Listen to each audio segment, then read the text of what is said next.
Hello and welcome to another video where we will be discussing what is cold calling, what an efficient cold calling tool looks like, and also I will take you through the key features of the tool. So stay tuned. One of the most important sales channel that people use is cold calling, and many companies are there that are using cold calling as their primary sales channel. So in this video series we will be looking at a best tool that we can use in the cold calling process. And why I call it the best tool, because it has all the features that an excellent cold calling tool should have.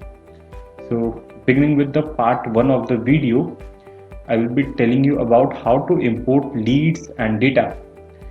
So I can see here I can get a drop down menu. Once I click over here, I can see the second option, that's import lead and data. Once I click here, I see this page. I have three options over here. Upload a CSV, paste from Excel, import from a CRM. Once I click in this drop down menu, I can see there are a number of CRM options, but for now I will be not choosing this. I will be choosing upload a CSV. Once I download a CSV from Google Sheet or I generate a CSV, I can show you that. If I have a Google Sheet, I can see I have heading with first name, last name, title, company, email and phone number. And I also have some of the data that doesn't have any title. What I will be doing, I will be going on file, download and comma separated values. That's our CSV. Once I download it, I have downloaded it. So I have to click on upload a CSV, and then I can see yes, the sample is downloaded. I will click on open and it is uploading, and then it will keep processing. The fields are attached by themselves. The name is attached with first name, last name, title, company, email, phone number as well. Now I see I have some of the options that have no field assigned, so I have to assign it manually. Once I click here, I can see let's say these are the company size. So I will search over here if I have company size. Let's say I don't have company size, I have to create custom fields. How to create custom fields, that I will be showing you later in the video series.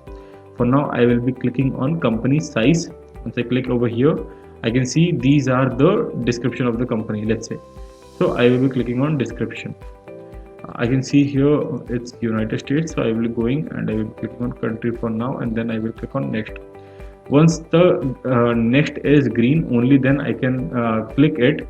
But to get a green next sign, I have to assign all the fields. Then I can click on next. See, I have then two options. One is group related rows, and then one option is check if lead already exists. So what is the meaning of group related rows?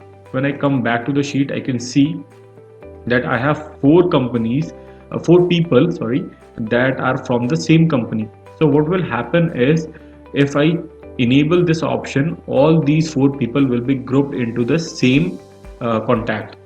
For now, if I don't want that, I will be turning it off, and then check if lead already exists. As the name suggests, it checks the duplicacy of the lead. For now I will be turning it off as well, and then I will be clicking on start importing. So it will be processing right now, and then yes, now I can see 11 new leads are created. I have to click on view leads to view it, but the process is not finished yet. Okay, so let me tell you why it is gray.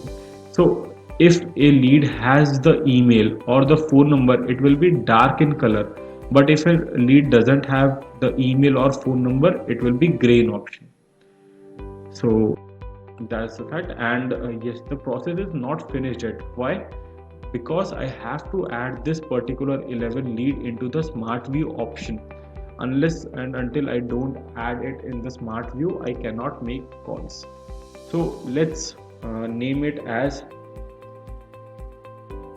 sample PG, and then I will be clicking on share with the whole organization. I have three options here: share with the whole organization, share with specific user, and then keep private just for me.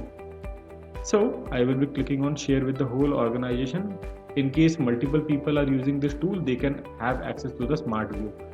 And then I can click on save. Now I can see that a smart view is added. Now the process of lead importing is completed.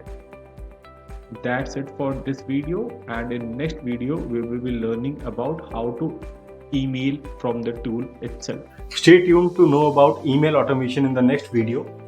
Also, if you found this video informative, you can do like, share and comment on the video, and also you can subscribe to the channel for amazing videos. Also, you can hit the like button. Thanks.